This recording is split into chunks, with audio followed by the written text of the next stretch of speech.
സുശക്തമായ നിയമങ്ങളുണ്ടായിട്ടും കുട്ടികൾക്കെതിരായ ലൈംഗികാതിക്രമം കൂടുന്നു. 3 മാസത്തിനിടെ ജില്ലയിൽ മാത്രം രജിസ്റ്റർ ചെയ്തത് 123 പോക്സോ കേസുകൾ.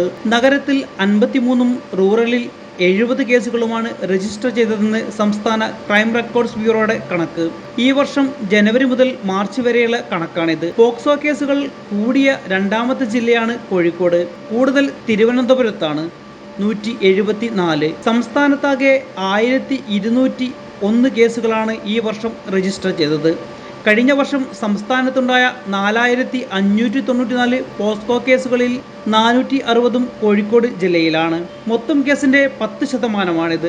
ലൈംഗികാതിക്രമം, ലൈംഗിക പീഡനം, അശ്ലീല ചിത്രങ്ങളെടുക്കൽ, അശ്ലീല ചിത്രങ്ങൾ കാണിക്കൽ എന്നിവ ഉൾപ്പെടെയാണ് കേസുകൾ രജിസ്റ്റർ ചെയ്തത്. 7 വർഷം മുതൽ ജീവപര്യന്തം തടവ് വരെ ലഭിക്കാവുന്ന കുറ്റകൃത്യങ്ങളാണിവ.